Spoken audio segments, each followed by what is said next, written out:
mino waki calculação ainda ku beratayer nang contami mino a chance ainda para bai den detalhe dia sei pero pronto nós lo por conversar mais extenso riba é parte de querer que tá importante para den discussão treze turcos den bom den contexto então igual também evaluar alternativa não no sentido que ora que tá treze de forma nesse caso também que é motivo para o chefe da auto também para via de impacto de inflação. Dus essa é a coisa que me te quero dizer próximo semana nos dilante nos lo papo mais amplo over de sei pero ave lamentavelmente me tenho que continuar para o ministrado pero essa está trove conversação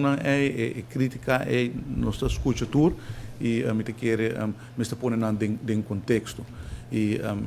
realidade ora que bota cobra vamos pôr o sistema de BBO tu sabe verdade que esta BBO riba bo factura mas também BBO riba e BBO mês sai sempre está outra parte de estrutura de BBO dus não está somente lo que se vai facturar 100 florin mas também riba é belasting que vai receber também botem que paga BBO riba de sai é sistemática de que eigenlijk comércio da costuma né no sabe de acaba para sobre botar pagar riba o qual botar receber como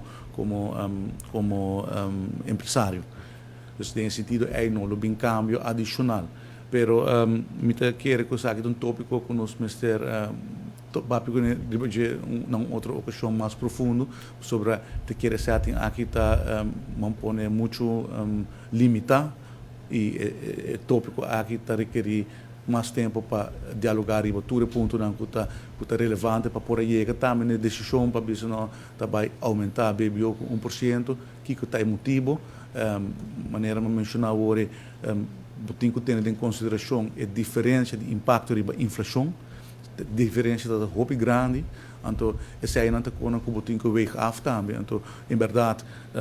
essa aqui tem sua crítica e uma vez comércio também